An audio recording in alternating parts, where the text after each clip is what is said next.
And at 10, Matter Eater Lad. The reason you might not recognize the absolute DC icon that is Matter Eater Lad is because you're lame. No, actually, the last time this character appeared was over 10 years ago in the pages of a Supergirl comic from 2007. Matter Eater Lad was in essence the hungriest of hippos but a human, able to eat anything and everything he wanted. Like, need a hole through that chain link fence? I got you. You need this door out of the way? I got you again. This guy just got to eat, and honestly, I think it was really iconic. But there is always, I mean, there's actually like a person in real life with these powers, if you can believe it. This man would eat light bulbs and nuts and bolts, and he like actually ended up eating like a whole bike and at one point like a small plane, from what I remember, called Mr. Eats All. So if you really want a way to not recognize the most famous superhero ever, Matter Eater Lad, check out Mr. Eats All. It's basically the same thing. And at 9, Batman. The Arrowverse Batman may have an iconic voice in Kevin Conroy, but the version of Batman introduced in the Crisis on Infinite Earths crossover on Earth 99 is not like any version of Batman you probably remember. I mean, except for the Kingdom Come one. He was the cousin of the late Kate Kane and Beth Kane, who spent his lifetime protecting Gotham City as the vigilante Batman, stylized as the Dark Knight. Unfortunately, this Bruce succumbed to his homicidal urges and killed the majority of his enemies, including this Earth's Superman, whom Bruce's xenophobia caused him to incorrectly perceive as a threat. His career was thus seen as a reign of terror and its end celebrated. He also killed the Joker, the Riddler, and Mr. Freeze. Despite his moral decline, Bruce was believed to be the paragon of courage, until it was revealed that it was actually Earth 1's Batwoman who became the paragon after protecting Earth 38's Supergirl from the misguided fallen hero, accidentally killing Bruce in the process. Although, I'd understand why they thought Bruce was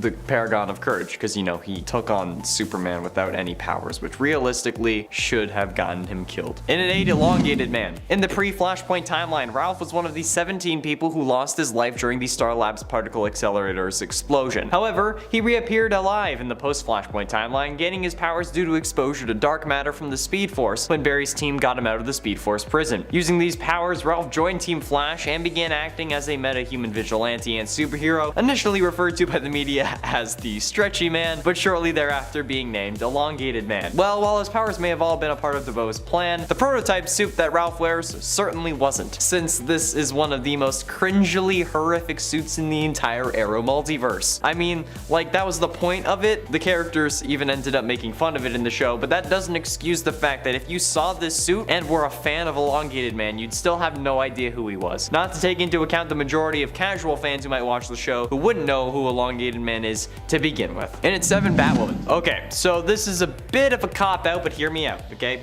Kate Kane is Batwoman, no news there. But after season 1 of the Batwoman show, the actress playing Kate, Ruby Rose, left the show for at the time undisclosed reasons, later revealed to be horrific working conditions for not only her, but the crew as well. So, they replaced her with Ryan Wilder, a new character who would take on the Batwoman mantle since Kate left Gotham. The latter returned, but with a new actress and the explanation that she had been disfigured when her private jet exploded. So honestly, in the most serious definition of the phrase, you wouldn't recognize her if she hadn't been introduced as Kate. Plus, she eventually gets brainwashed and turned into Cersei Sionis and given an entirely new face, so yeah, you won't recognize this version of Kate Kane. And at 6, Superman. Calvin Ellis, the Kryptonian named Kal-El, also known as Superman, is a Kryptonian president of the United States on Earth 23. On this Earth, he became Superman in addition to being the president. It is likely that he's native to Vathlo Island due to his reference to the word Vathlo. He operates from the White House, where Brainiac serves as his personal computer and even covers for him when he's out doing stuff as Superman, and has recently made another appearance after Infinite Frontier, helping Justice Incarnate protect the multiverse, or I guess the Omniverse. Calvin Ellis was based on Barack Obama, the 44th president of the United States. Prior to being elected though, he once joked on TV that he was sent to Earth from the dying planet Krypton by his father Jor-El. He was later added to Final Crisis number 7 as a version of Superman. Writer Grant Morrison confirmed that the character was intended to be Barack Obama, and much like Obama, he's back when we needed him the most. So glad this version of Kal-El is back. Halfway through into number 5, Firestorm. Firestorm is the name used by transmuted people that were mutated by the Star Labs particle accelerator in a specific manner, who end up becoming the Nuclear Man. The first duo to form Firestorm was Ronnie Raymond and Martin Stein, but after Ronnie's death and Martin Stein's failing health because of spending a significant amount of time unmerged, Team Flash were able to track down Jefferson Jackson to substitute for Ronnie. And for anyone who knows Firestorm as Ronnie Raymond, you'd certainly be confused as hell while watching Legends of Tomorrow, at least if you didn't watch Flash first and understood what was going on. Since Jefferson, as far as I can tell, was a character created for the show since they killed off Ronnie Raymond. I believe that they did this because they wanted to use Firestorm in their planned spin-off for Legends of Tomorrow, but knew that Ronnie as a character would not be willing to abandon Caitlin again after being separated from the love of his life for so long already. So in essence, they had to kill him off to use Firestorm in Legends, which is unfortunate, but I guess kind of understandable. In for Wild Dog. On the night that Damien Dark was killed, Renee called Child Services and asked to see his daughter, only to be rejected multiple times. After seeing Dark's death at the hands of the Green Arrow on TV though, he was inspired to take justice into his own hands, so Renee began acting as a vigilante, which really isn't gonna help you get your daughter back, dude. However, his antics were disapproved by the Green Arrow, who warned him to stay off the streets, but of course Renee didn't listen, and this is most of his character. When starting out, Wild Dog's costume was probably the most accurate in the Arrowverse. However, in season 6, his upgraded suit was very much not an upgrade according to some fans. Like, I get that you want comic accurate suits, I understand that, I do too, but the inability to let characters evolve and grow in the show or movie or medium that they're being presented in is very confusing to me. Like, yeah, start off with something comic accurate, but then move on to something else, because I want new stories. I want an adaptation. I want to see new spins on these characters. If I wanted everything to be comic accurate, I'd read the comic again. Like, I don't know what's the point. Like, why would you want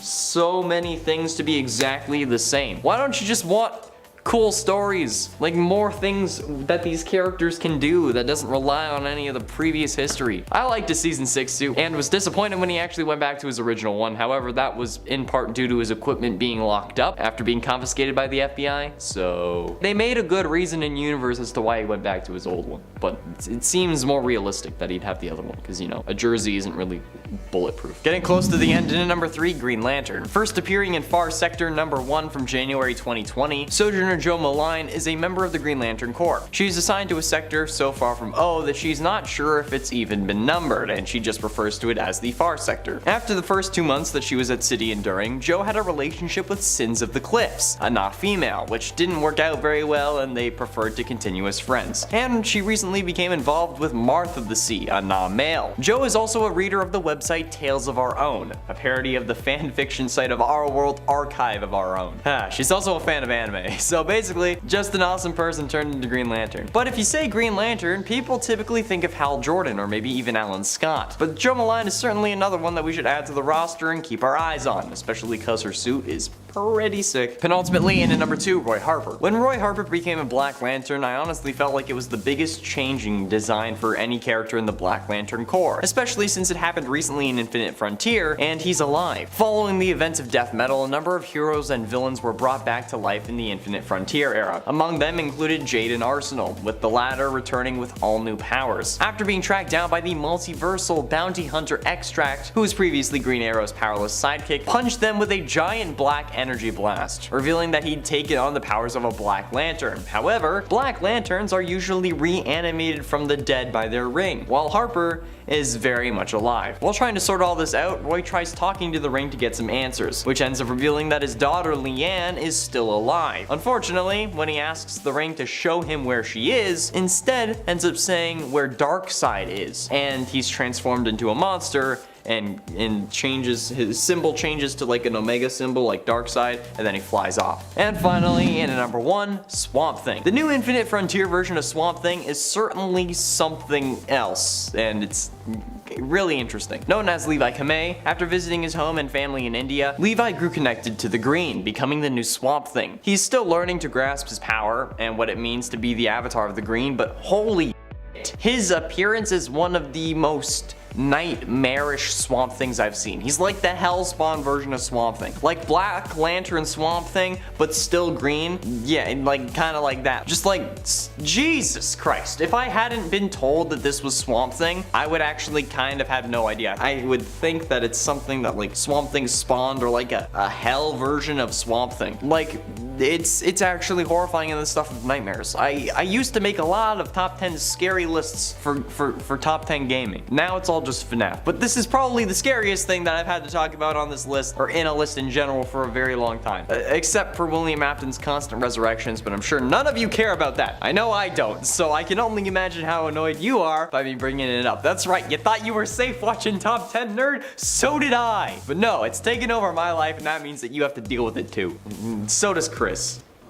Haha. And at 10, Jim Gordon Batman. In the wake of Batman's apparent death against the Joker, plans for a new Batman were discussed, with Powers International laying the groundwork for a Batman-inspired task force. Their first candidate chosen to model this program was Jim Gordon, of course, who was initially hesitant to fill Batman's shoes, but eventually agreed. Going through intense government training and getting surgical muscle implants, Gordon was given the first model of a new Batman robot armor, which he nicknamed Rookie, and took to the streets as the new Batman. By complete chance, he ends up finding Bruce Wayne and informs him that he's taking up the reins as Batman. As Gordon hears several different reports about Bruce Wayne being found dead throughout Gotham, he works with Batman to figure out that a Batman from an alternate dark universe, known as the Batman Who Laughs, is the one responsible. Tracking him down, Gordon seeks help from his estranged son, James Jr. However, another dark version of Batman arrives and introduces himself as the Grim Knight. But it's certainly jarring to see Batman go from like this big bulky hero to the lanky and, sorry to say, old Jim Gordon. He even looks fragile. And at 9, Wonder Girl. Yara Flor from the tribe of Amazons from the Amazon is the new Wonder Woman in Future State, who, in the absence of Princess Diana, came out of obscurity from the heart of the Amazon rainforest in Brazil to protect man's world from the magic that is within it. Yara Flor is a demigod who hails not from the island of Themyscira, but from the Amazon rainforest in South America. She has a faithful winged steed, Jerry, and along with her friend Kapora, a forest guardian spirit, Yara travels to the underworld to rescue one of her Themyscirian sisters from the clutches of Hades, the Olympian god of the dead. Yeah, a sister that she's never even met before. Yara is also an active member of the Justice League, although the new rules of the Justice League forbade fraternization amongst its members as a way to protect them individually and not have to go through the same tragedy that resulted in the dissolution of the previous League formation. Wonder Woman and Superman, John Kent, ended up becoming friends. It's also worth noting that despite always willing to work with her colleagues in the League, she's not happy to be a part of it. And at 8, Superboy. Now this seems like it's cheating since there are multiple people who use the Superboy mantle. However, the one that had the most makeovers has seemingly been Con-El, otherwise known as Connor Kent, with an E, because they're not cool like I am. If you read one version of Connor and then read a couple series later, you might not realize what's been going on. This man has gone through more looks than any teenager getting ready for a date in a Disney Channel movie. Not to mention the time where he merged with Spider-Man, after Spider-Man somehow defeated him. Superboy was created by Project Cadmus using Kryptonian DNA, intended as a replacement for Superman, who died fighting Doomsday. Artificially aged to his mid-teens and implanted with the equivalent of a high school education, Superboy was set free by the New Boys Legion before he could actually be implemented with safeguards to control him. One of the boys gave him a leather jacket before he set out to the city, where he had his first encounter with a villain when he found Sidearm attempting to steal money from an ATM. But since then, he's gone through like 2 other costumes and a load of different centuries, the most recent version coming from like the 30th century. So, yeah. And at 7, Hippolyta. Hippolyta is the queen of the Amazons and ruler of Themyscira. She is also the mother of Wonder Woman. In the Harley Quinn animated series, Queen Hippolyta first appears in the episode Bachelorette, after being enslaved by Eris, who takes control of Themyscira and turns it into a spa resort, planning to sell it to Lex Luthor. However, Harley Quinn discovers her plan and along with her friends takes down Eris and saves the queen and Themyscira. To thank them and celebrate their victory, she throws a rager. And in Something Borrowed, Something Green, the queen appears as a guest at Poison Ivy's failed wedding to Kite Man and the old Gotham corn factory alongside some of her subjects. But the Queen of Themyscira being mind controlled, that seems fairly ridiculous, okay? Even if she was mind controlled by the goddess of Discord, at that point, she might as well have just been able to tell us what games our friends were playing, okay? Harley Quinn, like they discovered her plan and took her down as a part of her bachelorette party for Poison Ivy. But if they could do that, how could Wonder Woman's mother not fight her off? Seems kinda lame. And at 6, Wally West. Wally's lightning color has shifted based on various circumstances before. After escaping the Speed Force, his energy shifted from yellow to white due to his connection to the Speed Force growing stronger. And Wally's lightning later evolved to an indigo blue cosmic energy, and this was most notable when he united with the Mobius chair. Learning his children were inhabitants of a new dark multiverse Earth created by his own fears of losing them, an Earth that Tempest Fugonaut was now tasking him with destroying. Wally spent one last day with his kids, spending a nice dinner with them and giving them one last kiss before deciding to make his move, knowing what needed to be done. So he forced Tempest to promise him to get his kids to the Earth once he acted, leading Wally to sit on the Mobius chair and obtain its knowledge and power. The new godlike Wally just watched stuff and then just kind of destroyed everything. But he also realized that the chair was now infused with the power of Dr. Manhattan, and he could just do more than just sit and watch. Yeah, an omniscient Flash? That's pretty traumatic. Halfway through in at number 5, Green Arrow. Haha, you knew this was gonna happen. The Arrowverse crossover event Crisis on Infinite Earths had been in the process of setup for a while, with the previous Elseworlds crossover just being one big commercial for it basically, and the seasons leading up to it revolving mostly around what could happen in Crisis. One of these issues was the death of Oliver Queen, which shockingly was carried out in the first part of the crossover. After bringing Oliver back to life at the Lazarus Pit on Earth 19, John Diggle, his daughter from the future Mia, and Constantine all traveled to Purgatory to retrieve his soul. But when he was about to go back with them, Jim Corrigan arrives with a way for Oliver to save everyone. This turns Oliver into the Spectre, basically the most powerful being in the multiverse, giving him the powers of a god, allowing Oliver to reboot the universe with the help of the Paragons, and also stopping the Anti-Monitor from securing the destruction of all Earths. He also ended up corrupting the Speed Force by empowering Barry, which resulted in the Speed Force dying for a time, which is a whole other can of worms I won't discuss. But needless to say, you wouldn't recognize this version of Green Arrow, especially since he's dead and you can't really see him. And at 4, Black Lightning. In Dark Knights of Steel, Superman finds his way to a medieval Earth where familiar DC favorites are recast in the Middle Ages. Batman is a young prince and John Constantine is an oracle. But perhaps the most unique transformation is that of Black Lightning, who now is a king, pursuing a mysterious agenda against Superman and his family. The character has not been regularly seen in the comics for some time, but returns in Dark Knights of Steel, which has got to be my personal favorite Earth so far, because medieval, Cheese King, you get it. This time, Supes' parents actually made it to Earth along with him, and in the Kingdom of Storms, Kal-El's birth has triggered horrifying visions in a young John Constantine. As Constantine lays writhing on the ground, his mind is overwhelmed and he's dictating his visions to the royal scribe. The king arrives and readers see that it's Black Lightning. He's concerned over Constantine's visions and tells the scribe to write down everything the boy says. As Constantine comes out of his trance, he tells Black Lightning that the end is near. This is a pretty damn badass version of Black Lightning, similar to Black Panther in a way, since now Jefferson is rightfully a king.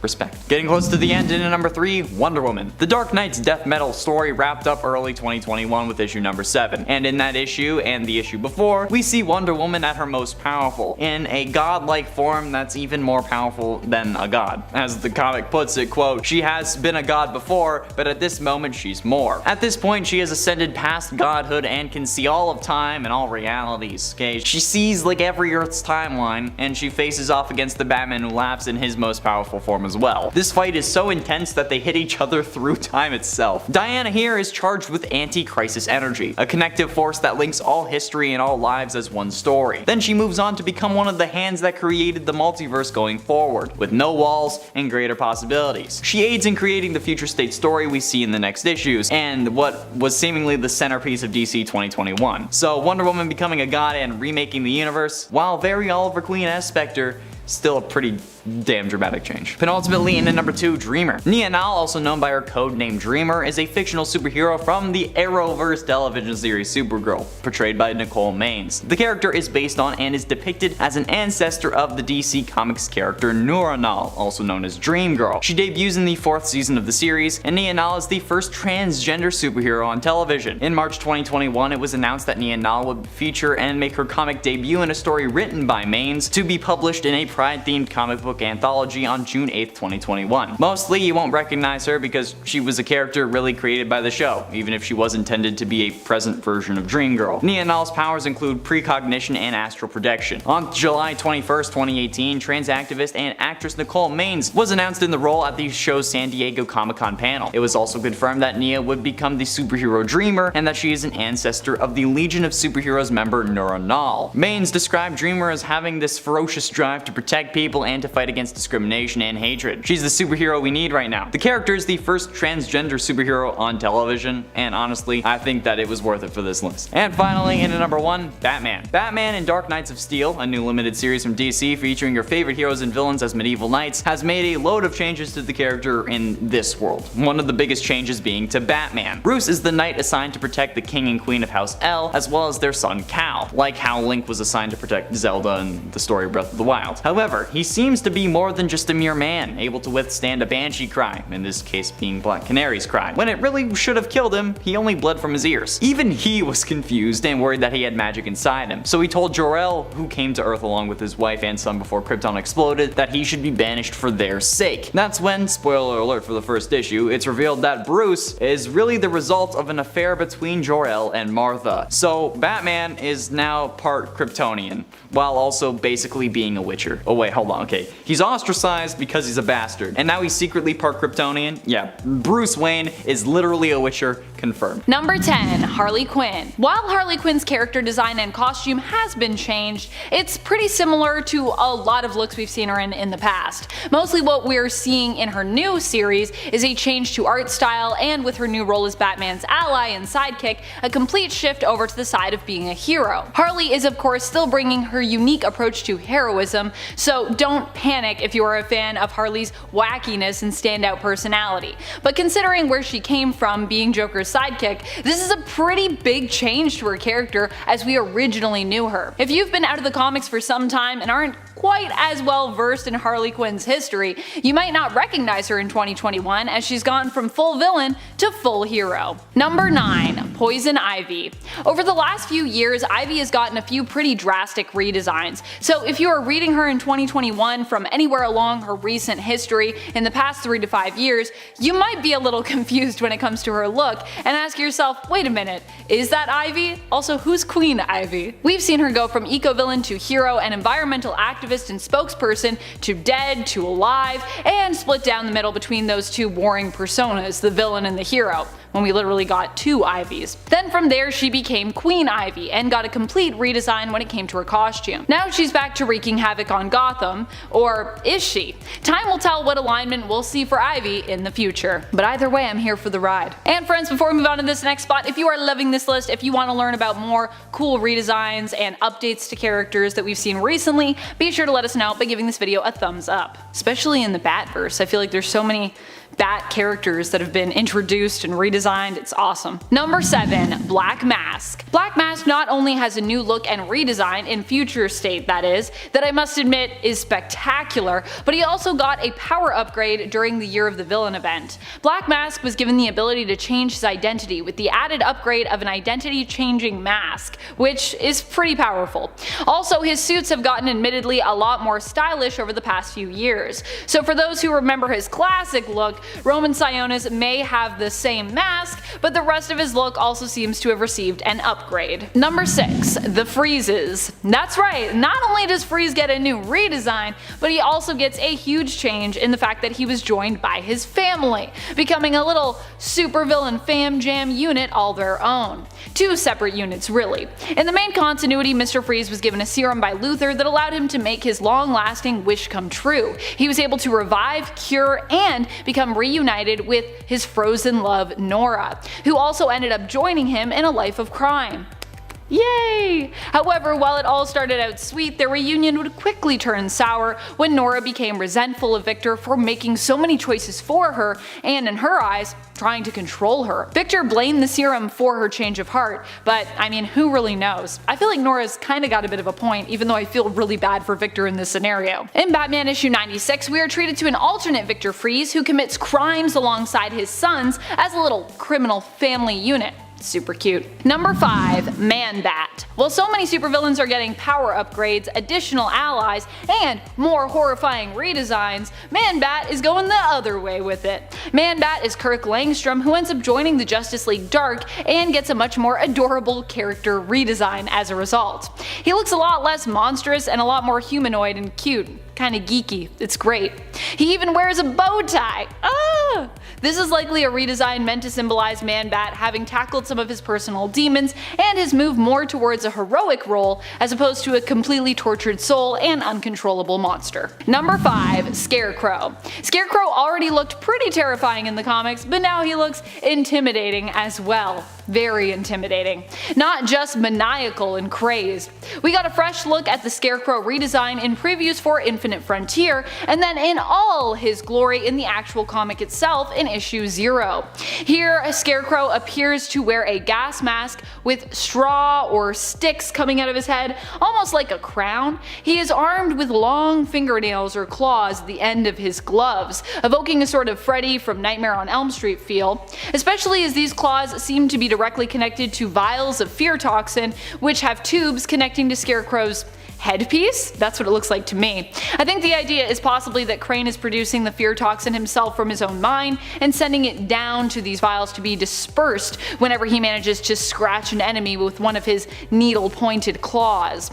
All in all, it's a pretty intense look that might leave you asking who this character is, but kind of in a good way, as I consider this redesign to be an upgrade to the villain. Number 4. Catwoman. Catwoman in Batman Earth 1 has come in with a wild new look that will leave you floored. I mean, you will admittedly still recognize her, just not as the Catwoman that you're used to seeing.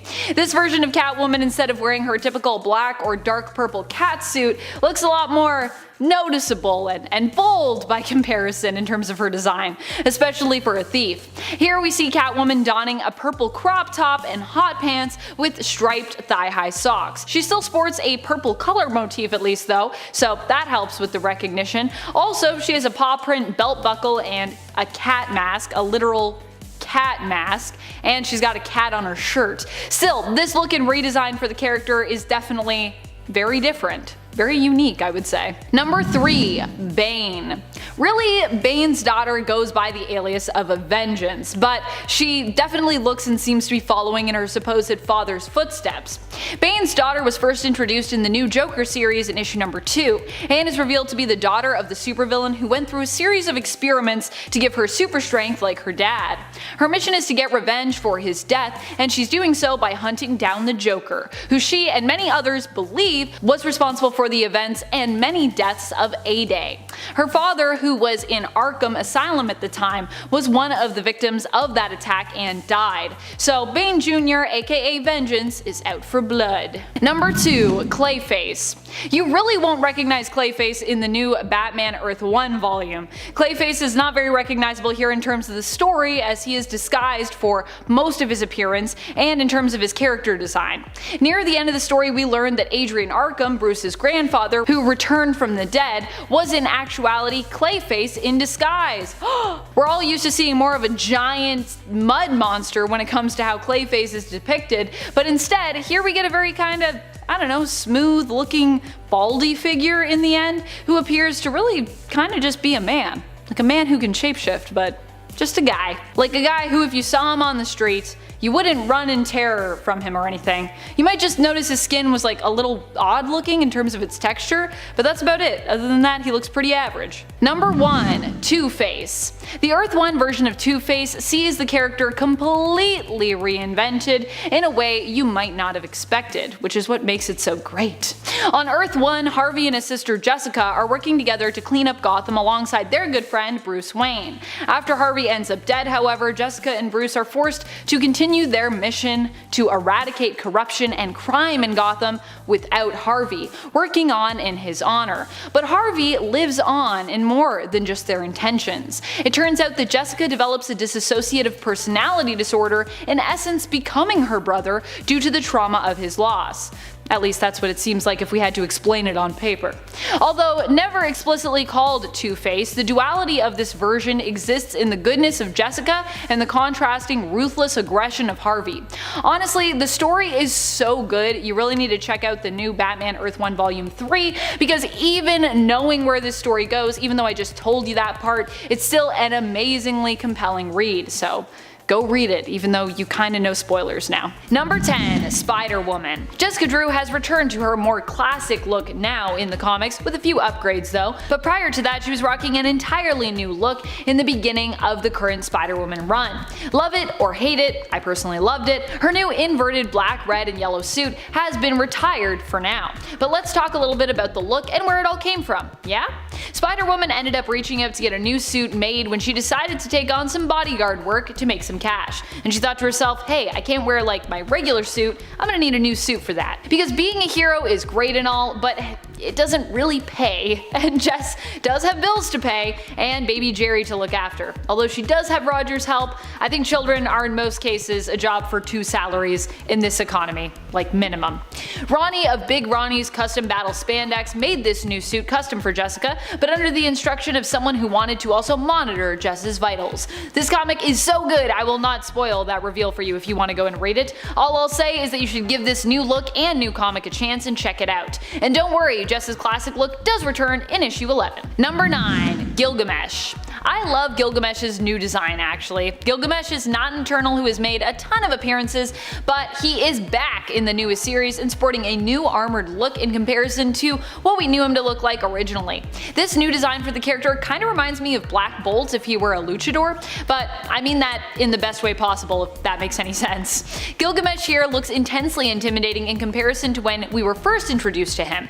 His armor was still cool then, made I believe by Sprite in issue 13 of the 1976 Eternal series, but in comparison to the modern day, it's kinda dated. Back then he rocked a full bodysuit with purple or hot pink lining depending on what color you see when you look at that, and here in the present day even the patterning for the lines of his suit is an improvement. And friends, before we move on to this next spot, if you are loving this list and you want to learn about more updated looks, roles, power sets, all of those cool things, be sure to let us know by giving this video a thumbs up. Number 8. Captain Marvel. Captain Marvel has currently been going from cosmic to mystic in her own series as she seeks to defend herself against her one greatest weakness: magic. In order to do so, she returned to her friend and former one-night stand, Doctor Strange, for help, but when he and his colleagues all turned her away, Carol was forced to look elsewhere. Her new costume kind of alludes to this more magical time in her life and features a pretty cool cape, I gotta say. I do dig it. It definitely seems to take some inspiration from the whole Sorcerer Supreme look. Over the course of her current series, Carol has actually had more than a few new looks, including a Kree-inspired suit which she also sported during Empire, when she became a Kree accuser, and the red and black suit that Vox Supreme bonded to her, also making her hunt down the Avengers. Her newest magical inspired suit is introduced in issue 28 of the current Captain Marvel run for those interested in checking it out. Number 7. Hippolyta. Hippolyta is now filling in for her daughter on the new Justice League team, leaving the ruling of Themyscira to Nubia, who has taken up her place as ruler. And with this shift we also have gotten a completely new redesign for Hippolyta. To be honest, I almost didn't recognize her at first myself when I first saw this redesign. She's given up her regal clothes for a white and gold bodysuit, although admittedly she is still keeping a version of her crown while out on the battlefield with the current Justice League. Her tiara here comes in the shape of an eagle, which also makes it look similar to Wonder Woman's W shape, which I love. Hippolyta also wears a royal sash, which extends up to a sort of one-shouldered cape number. These pieces help to allude to Hippolyta's history and royalty while also updating her outfit to more fit in with her new role as one of Earth's greatest heroes. Of course, that is just, I assume, the look we are building to. When Hippolyta first shows up in the new Justice League run, she is sporting a much more regal looking costume, which is purple and gold, which I actually really love that costume. I know we're probably going to this white gold thing, but I really like this purple costume. Number 6. Aquaman. Aquaman's new look just kinda seems to be a nod to Jason Momoa's portrayal and the design for that character. Mainly his newest costume features green pants, with a belt, with a symbol on it, and well, I guess tattoos? The other thing you might notice if you are reading the Justice League and checking out Aquaman in there lately is that he's kind of gone back to being a weaker character who's a bit of a joke. Overall, I'm not too sure how I feel about this one. I guess it all boils down with this redesign as to how much you are into Jason Momoa's version and whether or not you like your Aquaman to be more powerful or less powerful. Someone throw some water on that Aquaman. He's dying. Number 5. LIAN HARPER. LIAN HARPER has returned to us in the comics as one of Catwoman's group of street kids, if you can believe it. In DC Festival of Heroes, the Asian celebration out of 2021, LIAN makes a triumphant return to the comics. Here she sports dyed blue hair and calls herself Shoes. She doesn't remember her childhood or who her real parents are. She just remembers one evening where her mom, Cheshire, carried her to safety, and her mom's mask. I don't think she even really knows who Cheshire is, it seems, at least in this story. I don't even know if she knows that that was her mom.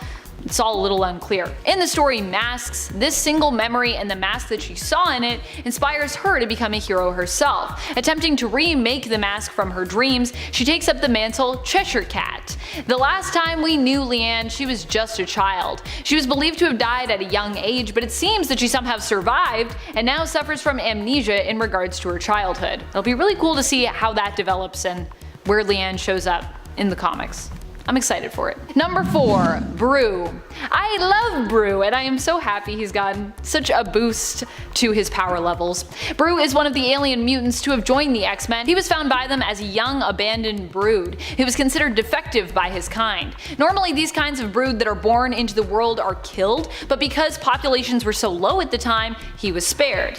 What was wrong with Brew in the brood's eyes? What makes him a mutant? He's capable of kindness and compassion. Brew's mutant power as a brood is basically friendship, which admittedly on paper sounds kinda lame, even though I personally love it. But after a run-in with the brood who were chasing down their king egg, Brew ended up becoming their new ruler and king when he ate said egg. Meaning that now, yes, he is in charge of all of the brood in the cosmos, which is pretty impressive. So you might recognize him in terms of his overall look, but you might not recognize him in his new role as king when you see him in the comics. But get ready to, because that's happening. That happened. It's great. To read about when this development took place, check out issue 9 of the 2019 X-Men run. And if you want to sort of see the beginning of that, you might want to also check out issue 8. 8 and 9 basically. Number 3. Wonder Woman. Wonder Woman has been through quite a journey in the comics that started back in 2020. She was one of the heroes to go up against both the Batman Who Laughs and his master Perpetua. His sort of master. And Wonder Woman got Perpetua's powers not only once but twice during the Dark Knight's death metal event. Although the first time around she failed in being able to confidently use them to save everyone, the second time around she made sure to intercept those powers before they could move into the Batman Who Laughs, who is currently in an alternate Batman Dr. Manhattan body and known as the Darkest Knight. The second time around, Wonder Woman managed to use these powers to defeat the villains and rebuild the universe, winning the day for our heroes and giving us a glimpse into the future to come in Future State. Wonder Woman now has basically become one with the cosmos, and for her good deeds was granted a nice long cosmic nap by the hands. How nice. We could all use a long cosmic nap, could we not? I know I could. I could definitely use that. Take me to space and let me sleep along the stars. That'd be great. Number 2. Captain Kate. Call me Kate is the new tagline for Kitty Pryde as she reclaims the mutant team name Marauders and sets sail as their leader in the group book Marauders, which primarily centers around Kate, Emma Frost, and Storm. Seriously, I love this book. It is so good. Becoming a captain and the new Red Queen of the Hellfire Trading Company inspired Kate to take up an entirely new look, which means that you might not recognize her if you were just picking up a random issue of Marauders or gazing at one of its covers. Personally, this is a look that I think is worthy of all of the cosplays. Everyone must become Captain Kate now. Number 1. Roy Harper. You might not recognize Speedy if you see him anywhere recently in the comics, especially as the last time we saw him in the comics, he was killed by Wally West in Heroes in Crisis, so he was looking pretty dead. And he remained kinda dead even when Batman as a Black Lantern revived him and many others during the events of Dark Knight's death metal. Green Arrow's companion is now becoming more cosmic than ever as he becomes more associated with the Green Lantern's world, becoming himself a Black Lantern. How or why did this happen? Well, it's a bit of a mystery. Roy was being attacked by new villain Extract, who claimed that Roy didn't belong in this world. During this attack he was knocked out, and when Roy came to, he found himself the Black Lantern ring in a Black Lantern uniform, learning that alternate energy construct versions of himself were the ones who had come to his rescue and saved him. And then he kind of also learned sort of why he was a Black Lantern, sort of. Has to do with Darkseid. You should check it out. It's a cool thing. It's a cool thing that's happening, and I'm interested to see where it goes. I think it's gonna lead us to LIAN too. Yes, father and daughter reunited.